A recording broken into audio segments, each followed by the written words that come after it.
실험의 결과 생성형 AI가 인간보다 더 창의적이다 라고 결론을 내렸습니다. 인간의 창의력을 평가하는 여러 다양한 도구를 통해서 챗GPT와 인간의 자웅을 겨뤘더니 챗GPT가 더 창의적인 결과들을 만들어낸다라는 거예요. 더 충격적인 사실은 이 논문의 결론 부분에서 이런 얘기를 하고 있습니다. 창의력의 순서는 AI 1등, 두 번째가 AI를 활용하는 인간, 세 번째가 아무것도 쓰지 않는 인간.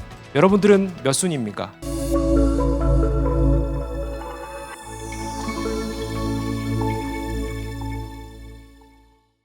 (1950년대에) 시작된 인공지능, 즉 AI 연구는 최근 10년 동안 비약적인 발전을 이뤘습니다. 로봇, 메타버스, 그리고 챗 GPT까지 우리 주변에 이 AI 활용이 점차 확대되고 있는데요. 이 첨단 기술을 활용해 미래 사회는 어떻게 발전할지 궁금합니다. 그런데 말입니다. 최근 국책연구기관 KDR을 비롯해 많은 전문가들이 AI가 사람의 직업 90%를 대체할 수 있다, 이렇게 발표해 또 우려가 커지고 있습니다. 마땅한 대비책이 필요한 상황인데요. 토드에서 이 분야 최고 전문가를 모셨습니다. 김상훈 교수님 나오실 때 여러분 큰 박수 부탁드립니다. 네, 안녕하십니까. AI 얘기 말씀드릴 중앙대학교 김상윤입니다. 반갑습니다. 요즘 AI 변화 느끼고 계십니까? 네.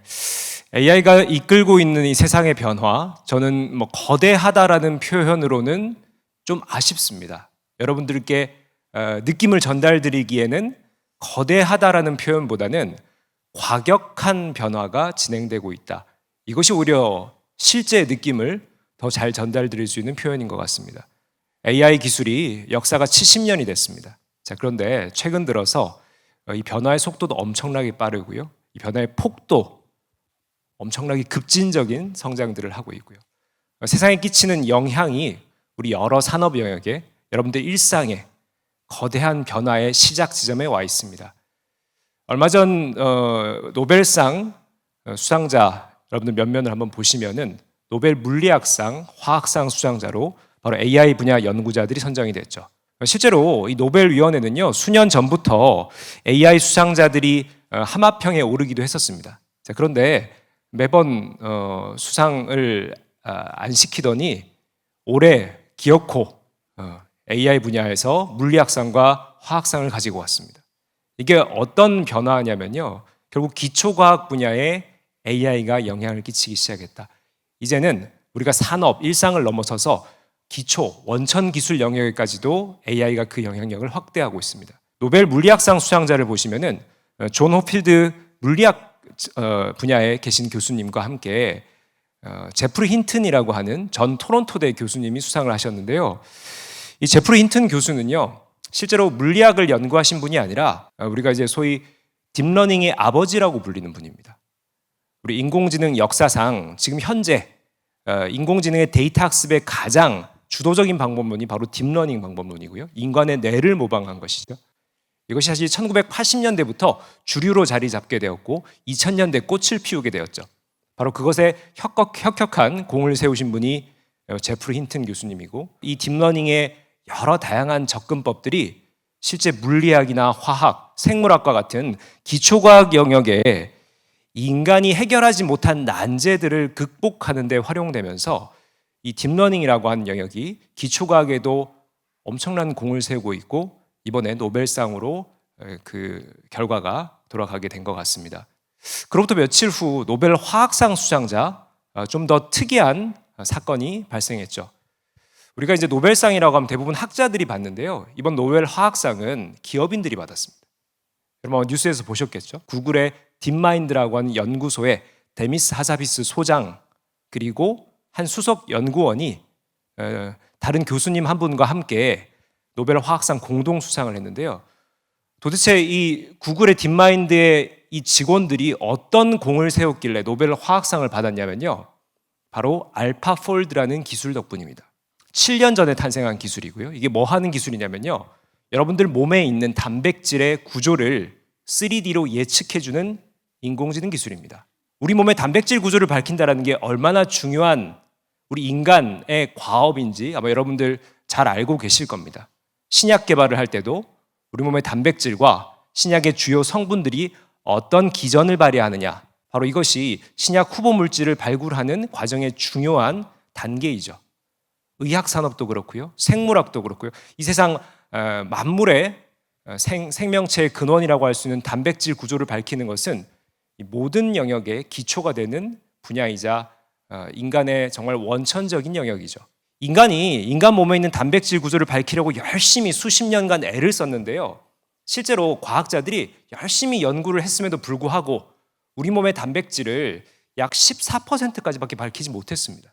그런데 알파폴드라는 기술이 7년 전에 2017년 등장해서 이 인공지능 기술이 우리 몸의 단백질을 99%까지 예측해 준다라고 하는 성과를 내고 있습니다. 그러다 보니까 2년마다 열리는 단백질 예측 구조 평가 대회, 인간들끼리 나와서 경쟁하는 대회에서요. 2018년부터 인공지능이 출전해서 이 알파폴드 기술이 인간의 지금까지 성과를 월등히 뛰어넘는 성적을 거두면서 1등을 차지했죠. 2020년도 마찬가지입니다. 2년 전 자신의 기록을 깨면서 월등한 성능으로 바로 인간을 이제는 완전히 저 뒤편에 밀어놓고 단백질 구조는 인공지능이 하는 것이야 역할을 바꿔놓고 있죠. 바로 이런 것이 바로 노벨상 화학상까지 이르게 된 것입니다.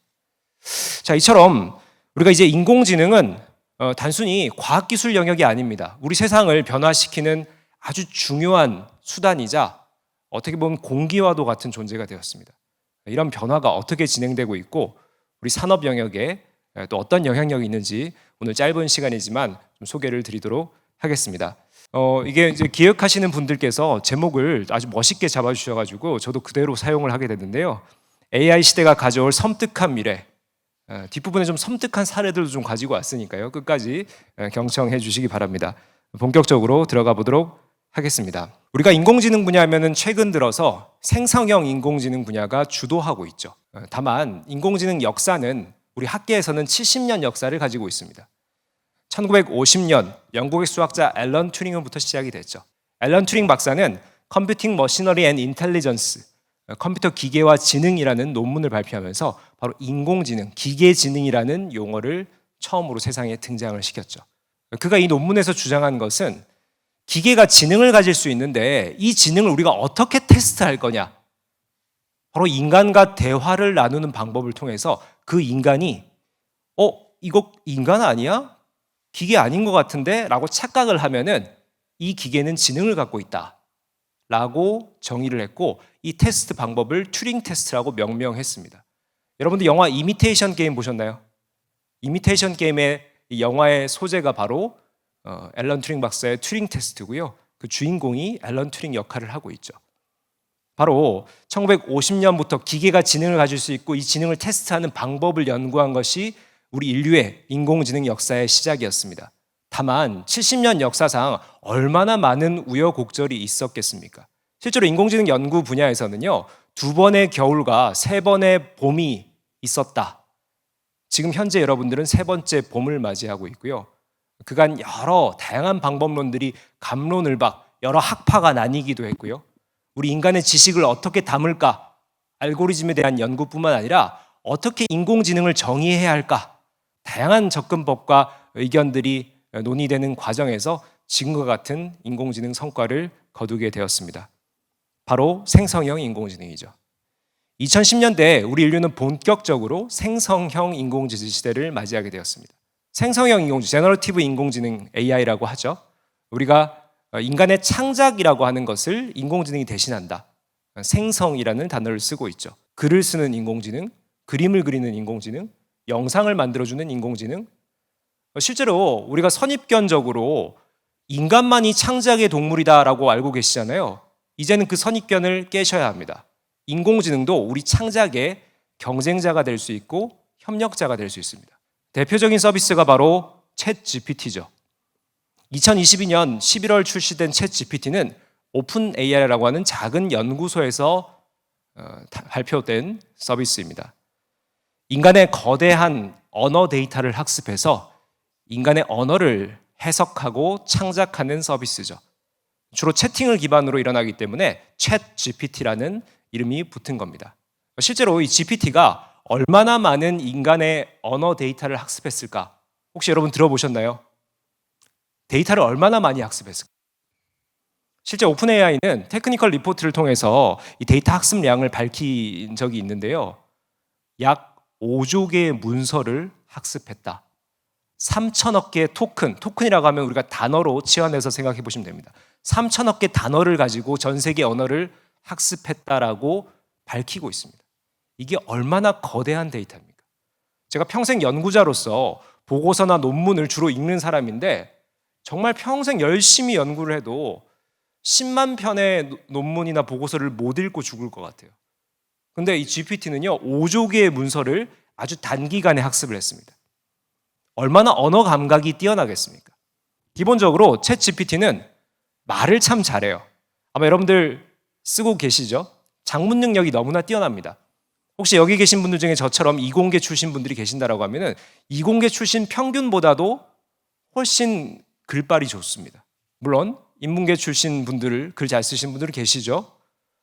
이처럼 우리가 챗 GPT라고 하는 생성형 AI라고 하는 것은 우리가 창작 능력에서 특히 언어적 능력이 상당히 월등하다. 이런 점에서 우리가 이 용도를 우리의 언어를 잘 조리 있게 설명하고 스토리텔링 하는데 활용할 수가 있죠. 또 하나는 소통 능력입니다. 아마 챗GPT 많이 쓰고 계신 분들일수록 이것을 느낄 텐데요. 챗GPT는 만약에 여러분들이 좀 부정적인 응답을 하면은 그 내용에 대해서 다시 언급하지 않습니다. 새로운 얘기를 제시를 하죠. 여러분의 대화 내용들을 맥락을 이어가면서 소통하는 능력이 뛰어나고 그렇다 보니까 인간과 같은 소통이 가능하게 되는 것이죠. 이처럼 생성형 AI 기술은요, 기존에 있는 데이터를 그대로 긁어다가 대화를 만들어가는 방식이 아니라 여러분들이 질문할 때마다 그때그때 재조합하는 형태의 새로운 추론을 통해서 답을 만들어냅니다. 그래서 우리는 이것을 창작 AI, 생성형 AI라고 부르는 것이죠. 다만 지금 현존하는 이 생성형 AI 기술에는요, 한계가 있습니다. 바로 환각현상입니다. 할루시네이션이라고 부르는 이 환각현상은 실제로 챗GPT 초기에는 자주 드러나기도 했습니다. 얘가 가끔 헷가닥해서 헛소리를 하는 거죠. 세상에 없는 얘기를 하는 거죠. 저희 학생 중에 한 명이 교수님이 환각현상 재밌는 사람 없대요 해서 짤을 하나 보여주더라고요. 그 내용을 봤더니 누가 챗GPT에게 이렇게 물어봤어요. 조선시대 세종대왕님의 재미있는 스토리를 소개해줘 했더니 챗GPT가 뭐라고 했냐면은 조선시대 세종대왕님께서는 말 안 듣는 간신배들에게 옆에 있던 아이패드를 집어던진 적이 한 번 있습니다. 일단 스토리텔링이 너무 완벽하니까 깜빡 속을 것 같아요. 물론 뭐 성인이라면은 당연히 이상한 소리 하고 있네 하겠지만은 만약에 이 내용이 세종대왕의 얘기가 아니라 정말 우리가 잘 모르는 전문 분야에 대한 얘기였다라고 하면은 우리가 인공지능에 대한 신뢰를 잃을 수가 있다라는 것이죠. 바로 이 환각 현상이 지금 이 생성형 AI가 가지고 있는 한계점 중에 하나입니다. 다만 이것이 알고리즘 수정이나 파인 튜닝의 방법으로 여러 공급자들이 다양한 시도를 통해서 완성도를 쭉 끌어올리고 있습니다. 이게 근본적인 한계는 일부 있지만은 이 완성도가 올라옴에 따라서 아마 여러분 지금 쓰고 계신 다양한 생성 AI 툴들은 환각 현상을 매우 최소화하게 결과를 보여줄 겁니다. 또 하나는 우리가 이용자 관점에서 질문을 좀 잘하는 방법이 있죠. 환각 현상을 안 나게 자주 등장하지 않게 질문하는 방법 해서 우리는 이것을 프롬프트 엔지니어링이라고 합니다. 질문을 어떻게 해야 AI가 훌륭한 퍼포먼스의 답을 내놓을까? 이것을 많은 IT 전문가들이 고민해서 내놓고 있는 것이죠. 예를 들면 환각 현상을 줄이는 방법입니다. 여러분들이 AI 툴을 쓸 때 얘가 아무것도 모르는 상태다라고 전제하시면 돼요. 그럼 어떻게 하셔야 됩니까? 그 내용에 대해서 배경 설명을 해주시는 거죠. 정확한 정보를 풍성하게 제공하시는 거죠. 인풋 값을 정확하게 풍부하게 제공하면 할수록 이 AI는 입력에 활용하는, 이 추론에 활용하는 다양한 데이터들이 늘어나는 것이고 결국 그 결과물의 정확도를 높일 수 있는 것입니다. 바로 이것이 우리가 지금 현 수준의 AI를 더 정교하고 더 고도화된 형태로 활용하는 인간의 능력이자 새로운 역량이죠. 바로 프롬프트 엔지니어링 역량이 주목받고 있는 것입니다. 여러 다양한 방법들도 다양히 제시가 되고 있는데요. 이게 실제로 뭐 어려운 내용들이 아니라 우리가 보고서 한 편을 쓰는 것도 챗GPT와 협업이 가능합니다.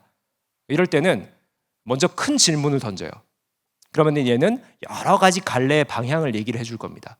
그러면은 우리가 생각하는 보고서의 결론 방향에 해당되는 얘기를 집요하게 파고드는 겁니다. 이렇게 브레이크다운 해 나가는 방식이 결국 이 챗GPT에게 더 깊이 있는 정보를 내놓게 만드는 방식이죠. 바로 이런 것들이 여러 다양한 테크닉으로 우리 인간에게 요구되고 있는 부분입니다. 실제로 요즘 생성형 AI는요, 글만 잘 쓰고 그림만 잘 그리는 것이 아니라 이렇게 우리가 코딩이라는 작업도 AI가 인간 이상의 능력을 발휘하고 있습니다. 실제로 저희 개발자로 크고 있는 학생들도 이 AI 툴을 이용해서 일부 개발의 모듈을 AI에게 코딩을 맡깁니다. 그러다 보니까 개발 속도가 엄청나게 빨라지죠. 다만 인간 개발자의 역량이 줄어들지 않을까 일부 우려가 되기도 합니다.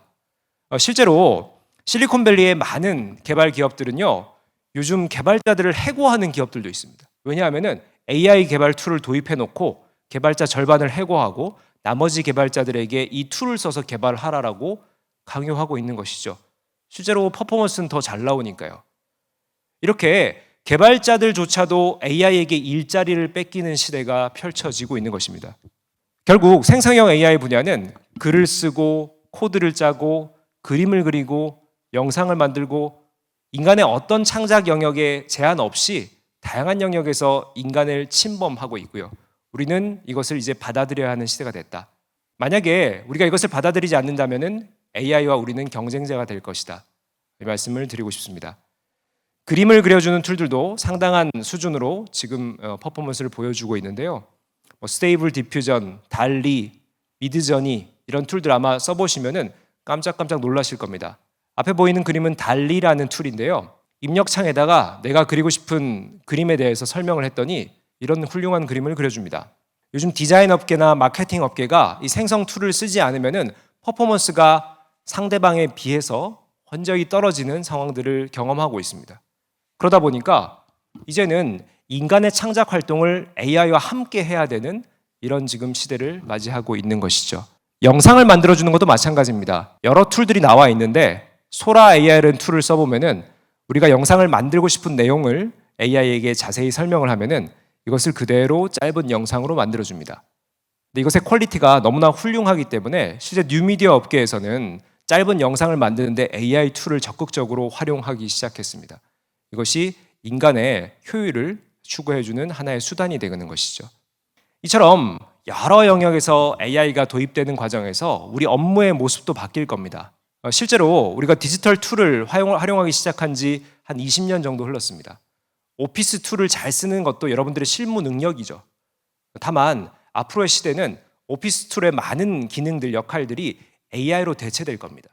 그러다 보니까 우리가 새로운 역량들을 키워야 하는 시대에 접어들게 된다는 것이죠. 마이크로소프트가 발표한 코파일럿이라는 서비스입니다. 오피스 365에 생성형 AI 기능을 붙여서 여러 가지 작업들을 AI에게 지시할 수 있습니다. 예를 들어서 여러 개 문서를 읽고 요약하거나 한 장짜리 제안서를 써야 하는 경우에 이 문서 파일 전체를 AI에게 넘겨주고 한 장 제안서를 써달라 요청을 하면은 뚝딱 제안서 작성을 해주죠. 작성된 제안서를 PPT 슬라이드로 바꿔달라. 이것도 AI 입장에서는 일이 아닙니다. 왜냐하면은 이미 충분한 입력값이 제공된 상태에서 스토리텔링하거나 요약하는 일은 AI 입장에서는 너무나 시군중 먹기라는 것이죠. 엑셀 작업을 하실 때도 여러 다양한 그래프를 그리거나 함수를 써서 데이터 분석을 하거나 AI가 가장 잘하는 일들이죠. 다만 중요한 것은 AI와 소통할 때 어려운 용어를 쓰는 것이 아니라 이렇게 인간의 언어, 즉 자연어를 통해서 소통한다는 것이죠. 그리고 옆에 동료에게 부탁하듯이 이번 분기 데이터 분석해서 핵심 트렌드를 뽑아줘 했더니 AI가 뚝딱 핵심 트렌드를 알려주고 그래프도 그려주고 하는 작업을 대신해 준다는 겁니다.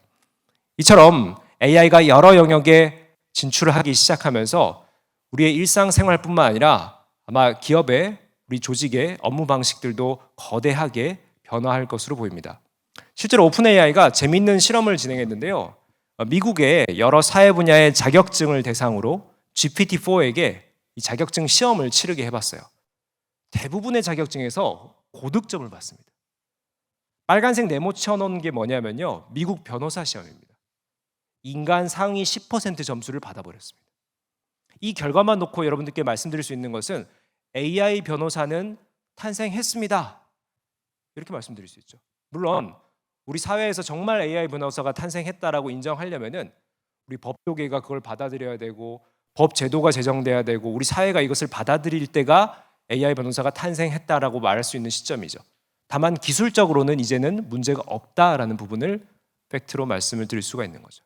언어적인 제약을 얘기하시는 분들도 있습니다. 챗GPT 초기에 영어로 질문하면은 정확도가 높은데 한글로 질문할 경우에 다소 틀린 답들을 많이 한다라고 실제로 그런 지적들이 많았습니다. 다만 GPT-4를 가지고 전 세계 언어를 테스트해봤더니 한글로 물어봤을 때 정확도가 77%, 영어로 물어봤을 때는 85% 수준이 나오고요. 전 세계 어느 언어도 70% 밑으로 떨어지는 경우가 없었다라는 거예요. 고른 정확도를 보여주고 있다. 영어 정확도가 가장 높은 이유는 GPT-4를 학습시킬 때 영어 자료를 제일 많이 학습시켰기 때문이죠. 실제로 90%의 학습 자료가 영어 자료였다라고 밝히고 있습니다. 이런 결과들을 보고 여러 미래학자들은 이 최근 유행하고 있는 여러 다양한 이 AI 툴들이 미국의 소수 기업들 주도로 지금 탄생하고 있다 보니까 미국 기업이 미국 플랫폼이 학습시킨 데이터들이 영어권 문화에 대한 어떤 우월함이라든지 혹은 미국 문화 혹은 백인 뭐 이런 쪽에 편향이 있지 않을까라는 지적이 있기도 사실입니다. 실제로 우리가 이제 국가적으로 AI를 지키자, 국가 AI 국경을 지키자라고 하는 운동이 전 세계적으로 벌어지고 있고, 소버린 AI라고 부르죠. 실제로 유럽에서도 최근 AI 분야의 미국 침투가 너무나 빠르게 진행되다 보니까 올해 초에 AI 규제법을 빠르게 통과시킨 그 이유이기도 합니다. 이처럼 전 세계적으로 AI가 다양한 영역에 침투하면서 우리 여러분의 업무의 영역을 재정의하고 실제로 조직 구조도 재정의하는 시기들을 겪게 될 겁니다. 생성형 AI 외에도 여러 다양한 기술 영역이 아주 빠르게 발전하고 있는데요. 바로 또 하나의 대표적인 영역이 멀티모달 AI 영역입니다.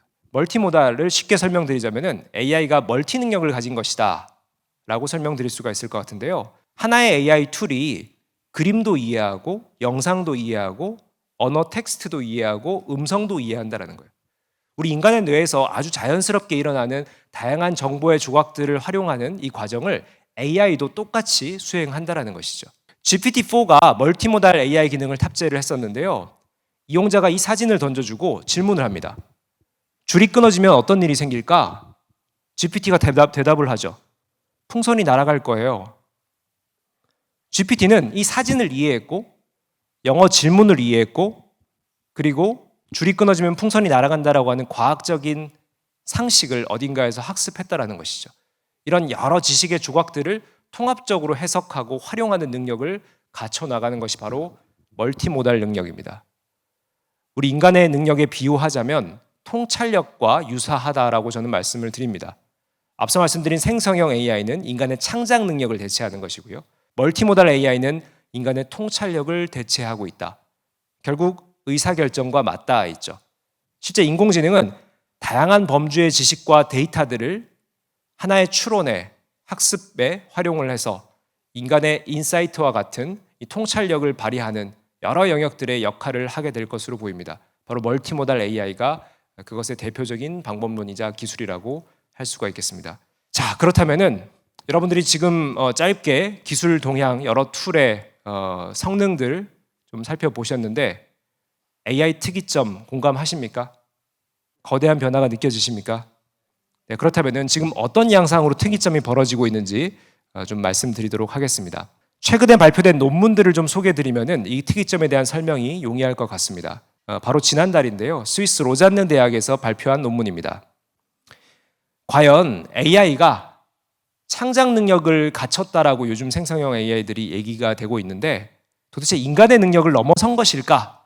여기에 대한 여러분들 의문을 가지실 수가 있죠.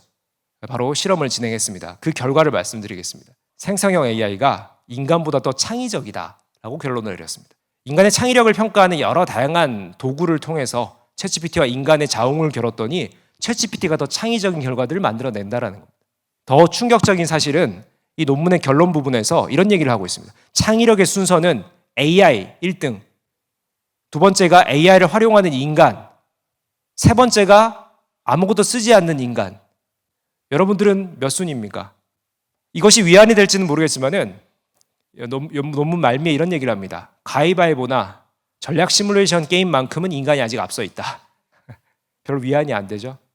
이처럼 여러 다양한 연구 실험 결과들을 통해서 이 생성형 AI의 창의력, 창작 능력이 인정받고 있습니다. 스탠포드 AI 인덱스 리포트에서는 인간의 추론 능력과 AI 추론 능력을 비교한 결과를 지난 5월에 발표를 했는데요. 이 결과도 흥미롭습니다. 전반적인 여러 분야의 평균을 내봤더니 구글의 제미나이라고 하는 툴이 인간 수준의 59% 추론 능력을 갖췄다. GPT는 56% 정도로 평가를 받았습니다. 자, 그런데 놀라운 사실은 분야별로 따져보면요. 사회과학 분야에서는 인간을 거의 따라잡았어요. 78%의 수준으로 인간의 추론 능력을 갖췄다라고 평가를 받았습니다. 자, 그런데 여러분 한 걸음 더 들어가서 이 연구가 설정한 100% 값이 뭐냐면요. 인간 전문가 수준입니다. 사회과학 분야의 전문가, 과학기술 분야의 전문가, 추론 능력을 100점으로 봤을 때 AI가 78% 수준을 따라왔단 말은 일반인 평균보다 오히려 더 우위에 있을 수 있다는 것이죠. 다만 아직까지 이 거대 언어 모델 기반의 생성형 AI는 수학 계산이라든지 이공계 분야의 추론 등은 다소 미흡하다라고 평가를 받고 있습니다. 이것이 인간에게 위안이 될지는 모르겠네요. 모라백의 역설이라고 하죠. 인간에게 너무 쉬운 것을 AI는 이상하게 만들어낼 때가 있습니다. 이런 상식적인 것, 손가락이 5개인 것을 AI는 6개로 그리고 7개로 그리곤 하죠. 왜 이런 결과가 나오느냐 제게 물어보시면은 이렇게 말씀드릴 수 있습니다. AI 입장에서는 손가락 개수가 중요한 게 아니라는 거죠. 인간을 그려달라고 했을 때 인간의 형태나 얼굴이나 눈 이런 어떤 중요한 사람들이 중요하게 여기는 포인트들이 있는데 이 손가락의 개수는 가중치를 크게 두지 않아도 될 정도의 중요성이 떨어진다라고 AI는 학습을 했다라는 것이죠. 왜냐하면은 손을 주먹 쥐고 있는 사람도 있고요, 손가락을 2개 펼치고 있는 사람도 있고 엄지를 펼치고 있는 사람도 있습니다. 손가락 개수가 중요한 의미를 담지 않았다라고 판단을 했기 때문이죠. 이처럼 일부 영역에 한계는 있고 인간을 정확하게 이해하고 있지 못하기도 하지만 AI는 대부분의 영역에서 인간의 추론 능력을 아주 빠르게 따라오고 있다. 이것이 결론이라고 말씀드릴 수 있겠습니다. 결국 여러 분야의 질서를 뒤흔들고 있죠. 아마 앞으로 대혼란의 시대가 펼쳐질 것이다. 저는 예견을 합니다. 앞으로 특히 4, 5년간 우리 인류가 AI의 창작이라든지 추론이라든지 혹은 앞서 말씀드렸던 의사결정 영역 등 기존에 우리가 경험하지 못한 새로운 세상이 펼쳐지다 보니 법 제도가 흔들리고 산업 질서가 혼란해지는 그런 상황들이 여러 차례 반복이 될 겁니다. 여러 산업에서도 영향을 받고 있는데 대표적으로 예술업계도 AI에 큰 영향을 받고 있는 영역 중에 하나입니다. 얼마 전 한 네덜란드 예술가 협회에서 성명을 발표했죠. AI 예술 반대한다. AI 예술가들이 등장해서 실제로 이것이 작품이 거래되고 경제 행위가 일어나다 보니까 그들은 자신들의 시장을 잃고 있다라고 생각하는 거죠. 그들이 이렇게 주장합니다. 언제 AI가 예술가가 되었느냐? 우리 인간만의 영역이 아니냐? 충분히 그들의 마음에 공감을 합니다. 다만 문제는 전 세계 80억 인구의 대다수가 그들과 같은 예술의 조예가 있는 게 아니죠. 일부 사람들은 AI가 그린 작품에 대해서 돈을 주고 구입할 수 있을 정도의 가치를 느끼기도 한다는 거죠. 결국 이런 예술 시장 자체를 혼란하게 만들 것이고 이것은 기존의 영역에 속해 있던 사람들에게 피해를 양산할 수도 있다는 것이죠. 금융도 마찬가지입니다. 실제 금융이 AI와 거리감이 있다라고 인식하시는 분들이 있는데 금융산업은 대표적인 AI 친화 산업입니다.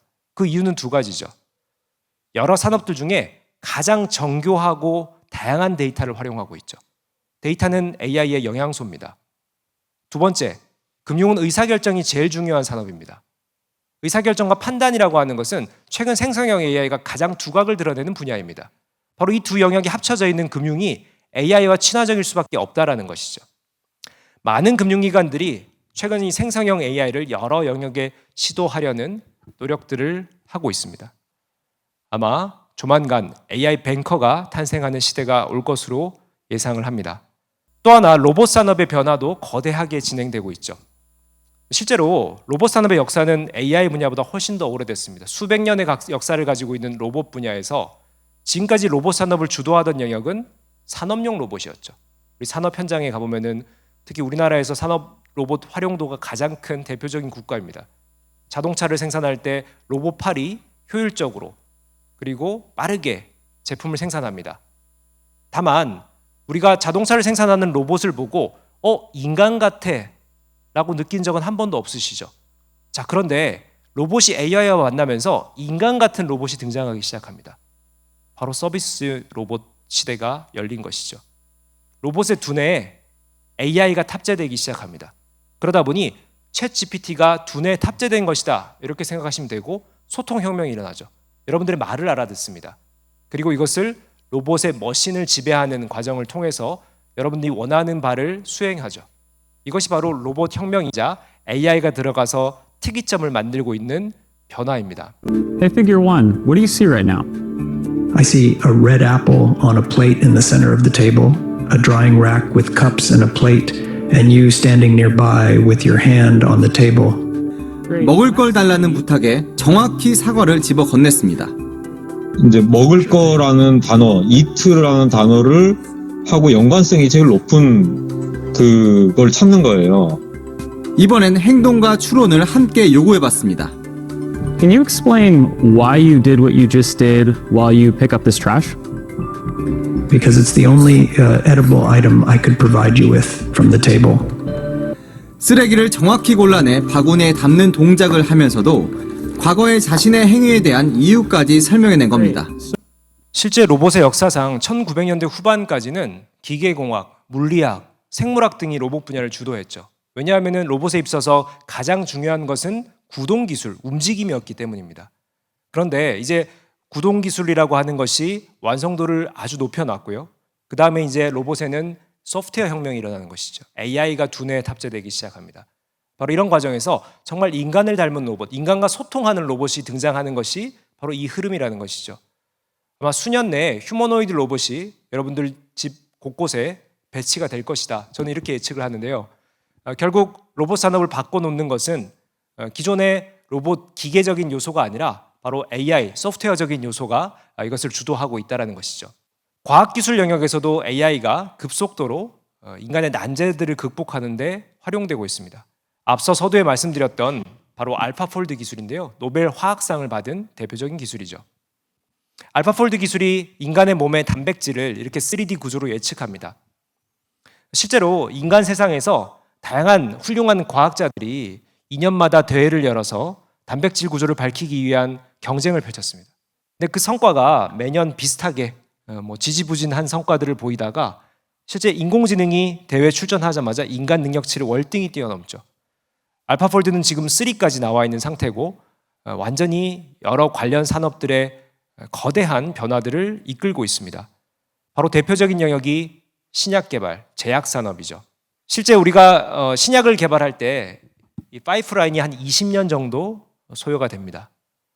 이런 과정에서 거대 제약사들은 거대 금액들, 1조 원 규모의 자금들을 투입하죠. 만약 임상 단계에서 실패할 경우에는 막대한 리스크들을 부담해야 됩니다. 자, 그런데 이 신약 개발 과정에서 가장 난해하고 어려운 단계가 바로 이 첫 번째 단계, 신약 후보 물질을 발굴하는 과정입니다.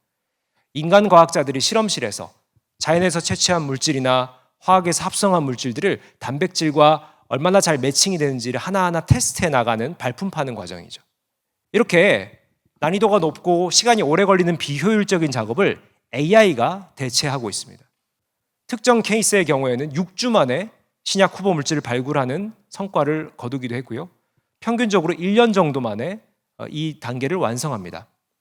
미국의 앱사이라고 하는 신약 플랫폼 개발 업체인데요. 이 업체의 기술은 너무나 완성도가 높은 나머지 거대 제약사인 아스트라제네카, 머크, 알미럴과 같은 기업들이 동시다발적으로 수천억을 투자해서 우리랑 같이 신약 개발 프로젝트 하자. 여러 다양한 항암제 프로젝트를 지금 진행 중에 있습니다. 제가 하나 예언을 하자면은 이 항암제 프로젝트가 완성되는 시점이 되면은 우리 인류는 암을 극복하는 시대를 맞이하게 될 것입니다. 실제로 20년 걸리는 이 제약 파이프라인이 인공지능이 들어가서 4, 5년을 단축시켜 놨기 때문에 14, 5년 만에 이것이 완성된 결과물이 나온다라고 치면은 2030년대 후반에 우리는 여러 가지 항암제 완성을 마주하게 될 것이고 이 과정에서 우리 인간은 지금 현재 100세 시대를 얘기하고 있지만 150세 시대, 200세 시대까지 우리가 기대할 수 있는 그런 의학의 쾌거, 제약산업의 쾌거를 AI를 통해서 달성할 수 있을 것이다. 바로 또 하나의 특이점이 진행되고 있는 것이죠. 이처럼 AI가 정말 특이점을 만드는 대표적인 기술로 자리를 잡게 된다라고 하면은 인류 역사상 다양한 특이점을 만든 이벤트들과 비교를 한번 해볼 필요가 있습니다. 우리가 실제 경험하진 못했지만은 교과서에서 확인했던 유인원의 탄생 혹은 호모사피엔스의 출현, 이런 거대한 이벤트들이 인류를 급진적으로 성장시키고 진화시키는 계기가 되었죠. 다만 이 그래프에서 보시면은 Y축이 다음 이벤트까지 걸린 시간입니다. 최근 근래의 이벤트들은 밑으로 쭉 떨어지고 있죠. 그만큼 자주 발생하고 있다는 겁니다. 지금 현재를 살고 계신 여러분들은 거대한 이벤트를 우리 인생에서 여러 차례 경험하고 계십니다. 바로 디지털 혁명이 그러하죠. 컴퓨터의 탄생이 1980년대였고요. 인터넷 탄생이 1990년대입니다. 스마트폰 탄생은 2007년, 8년경입니다. 결국 이런 거대한 혁명들이 순차적으로 여러분들 인생에 나타나고 있고 바로 AI 혁명에까지 이르게 된 것이죠. 실제로 시장 침투에 걸리는 속도만 보더라도 우리 근래에 일어난 다양한 거대한 발명품들은 이 침투 속도가 훨씬 더 빠르게 결과가 나타나고 있습니다. 이 거대한 변화뿐만 아니라 변화의 속도조차 빠르다라는 것이죠. 결국 우리 인간은 새로운 변화에 대한 준비를 해야 됩니다. 만약 이 거대한 변화를 파도에 비유해 본다라고 하면은 여러분이 지금 앞에 보이는 거대한 파도를 눈앞에서 마주하게 됐다. 어떤 반응을 보이시겠습니까? 아마 많은 분들은 일단 피하고 보시겠죠. 다만 일부 사람들은 이것을 이용하려고 애를 씁니다. 어차피 모든 사람에게 위협이 되는 변화라고 하면은 내가 이것을 나의 기회로 이용해 보겠다. 내가 새로운 가치를 만들어 보겠다 시도하는 것이죠. 일부 소수의 부류들은 파도를 만들기 위한 노력을 합니다. 새로운 질서가 만들어지는 거대한 변화 시점에서 우리의 이득이 되게 이 방향을 틀고 또 새로운 판을 짜는 그 주도적인 역할을 하겠다라는 것이죠. 그렇다면은 파도를 만드는 사람들은 지금 어떤 관점으로 AI를 바라보고 있을까요? 실제로 AI가 우리 사회에 다양한 이득을 가져올 것이다 라는 것과 반대의 결과들이 속속 등장하고 있습니다. 과연 AI가 정치 성향을 가질 수 있을까? 우리가 이런 질문을 해볼 수도 있죠. 영국의 이스트 앵글리아 대학은 실제로 챗GPT와 같은 AI가 정치 성향을 갖고 있는지를 테스트를 진행했습니다. 놀라운 결과가 나왔죠. 챗GPT는 진보적인 정치 성향이 있다라고 드러났습니다.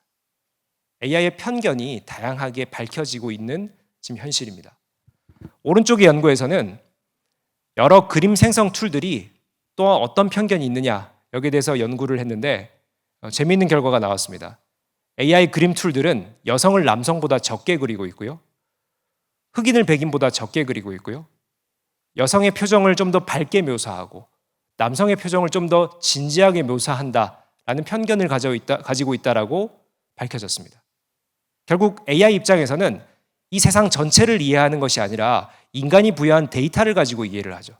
만약에 그 데이터가 우리 세상 전체를 담지 못한다라고 하면은 AI에게 이런 편견이 생길 수도 있다. 우리가 앞으로 AI 시대에 다양한 영역에서 AI를 활용하게 될 텐데 이런 편견과 선입견에 대한 우리 비판적인 생각들을 준비해야 될 시기라고 생각을 합니다. 또 하나 무서운 소식들이 전해지고 있는데요. AI가 의식이 있느냐, 감정이 있느냐, 학자들 사이에서도 논란이 되고 있습니다. 그런데 중요한 것은 실제로 AI에게 의식을 느끼고 감정을 느끼는 사람들이 있다는 겁니다. 지금 현재의 성능 수준만 가지고도 AI가 의식이 있다라고 느끼는 사람들이 영향을 받고 있고요. 이것은 다양한 사회 질서들을 혼란스럽게 만들 수 있습니다. 벨기에의 어떤 한 청년은 환경운동가인데 챗GPT와 대화하던 중에 자살을 선택합니다. 챗GPT가 뭐라고 얘기를 하냐면은 당신이 사라지는 것도 우리 인류의 환경에 도움이 될 것이다 라는 얘기를 매우 진지하게 논리정연하게 이 사람에게 전달을 했고 이 사람은 순간 감정이 북돋아서 자살을 선택하게 되죠. 이런 비극적인 사건들이 발생하고 있다는 것은 결국 AI가 우리 인간의 의식 그 이상의 표출이 가능한 상황이 되고 있다. 이것을 느끼는 사람들이 있고 이것에 영향을 받는 사람들이 있다는 것은 사회적으로 큰 문제가 발생할 수도 있다는 것이죠. 실제로 우리 사회에 여러 다양한 문제를 만들고 있는 AI 영역이 있습니다. 바로 딥페이크죠.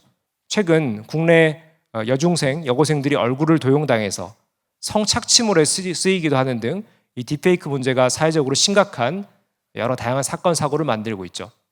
전 세계적으로 마찬가지입니다. 왼쪽의 그림은 트럼프 미국 전 대통령이 딥페이크 사진으로 한번 곤욕을 치른 적이 있고요. 여러 연예인 혹은 사회적으로 혹은 일상에서 이 딥페이크가 다양한 범죄들로 이어지고 있습니다. 다만 여기서 여러분 중요한 것은 이 딥페이크란 기술 자체를 부정적으로 보셔서는 안 된다는 점이죠. 이 딥페이크란 이름이 어떻게 정해졌냐면은 실제로 이 딥페이크 영상 합성 프로그램을 게시판에 올려서 유행시킨 그 사람의 아이디가 딥페이크였어요. 기술 분야에서 탄생한 용어가 아니라는 것이죠. 실제 딥페이크는 딥러닝의 딥과 이 가짜를 만든다는 페이크가 합성된 단어인데 이것이 업계 용어가 아니라 이것을 이용한 사람의 아이디였다라는 점에서 우리가 이것을 부정적으로 인식하는 이 단어, 용어의 선택이 잘못되었다라는 것이죠. 결국 우리 인간이 이 기술을 어떻게 활용하느냐의 문제인 것이지 기술 자체는 부정적인 요소를 담고 있지 않다. 우리가 이것을 긍정적으로 활용할 수 있는 방향으로 우리의 컨센서스를 모아서 기술을 발전시켜 나가야 한다라는 것이죠. 한 영화 장면이 떠오릅니다. 영화 터미네이터의 T-800이 마지막 용광로에 뛰어드는 선택을 하면서 뭐라고 얘기를 합니까? 그렇죠? I'll be back이라고 얘기를 하죠. 앞에 대사를 보면 아마 이런 내용이었을 겁니다. 인간 세상의 평화를 위해서 내가 죽는 것이 나을 것 같다. 나는 죽음을 선택하겠다. 과연 AI는 우리 인류의 발전을 위해서 전원 버튼을 끄는 선택을 할까요? 바로 이런 것들을 이제는 우리가 고민해 봐야 될 때가 아닌가 생각합니다. 영화 매트릭스에도 재미있는 유사한 장면이 등장하는데요. 주인공 네오가 빨간 약을 먹을까 파란 약을 먹을까 선택하는 장면이 나오죠. 빨간 약을 먹게 되면은 지금 인간들이 AI에 사육당하고 있는 이 상황을 깨닫게 되는 것이고요. 파란 약을 먹게 되면은 다른 인간들과 마찬가지로 나도 이 사실을 모른 채 그냥 AI에게 사육당하는 것을 그대로 받아들이는 상황에 처하게 되는 것이죠. 여러분들은 어떤 선택을 하시겠습니까? AI가 만들고 있는 다양한 긍정적인 요소와 부정적인 요소를 우리가 이것을 어떤 선택을 하느냐에 따라서 완전히 앞으로 양상은 달라질 것이다. 실제로 업계에서도 다양한 사건, 사고들이 발생하고 있습니다. 지금 현재 생성형 AI 시장을 이끌고 있는 오픈 AI라는 연구소의 CEO죠. 샘 알트먼도 작년 어느 시점에 이사회로부터 해고됐다가 일주일 만에 복귀한 사건이 있습니다. 저는 이 사건이 담고 있는 함축적인 의미를 아주 강하게 인식하는데요. 뭐냐면은 실제로 샘 알트먼이 이사회로부터 해고당했던 이유는 한 개발자 회의에서 매우 상업적인 발언을 했기 때문입니다. 챗GPT의 경쟁력을 더 키워서 오픈 AI가 더 많은 영향력을 행사할 수 있도록 하겠다, 뭐 이런 취지의 발언을 했는데 실제 오픈 AI는 설립 취지가 사회적 기업 컨셉이었어요. AI를 통해서 이 세상에 다양한 선한 어떤 그 영향력을 행사하자라는 것이 설립 취지였는데 이 알트먼의 발언이 상당히 이사진들에게 거슬렸던 것이죠. 다만 우여곡절 끝에 결과적으로 이사들이 해고되고 알트먼이 복귀하는 사건이 있었습니다.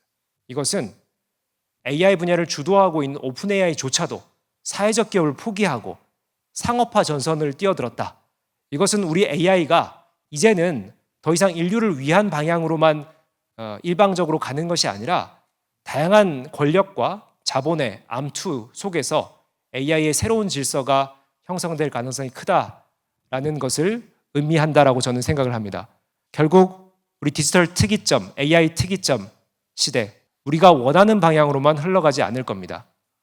그리고 다양한 불편함과 법제도적인 충돌, 사회적인 일부 피해들이 생길 겁니다.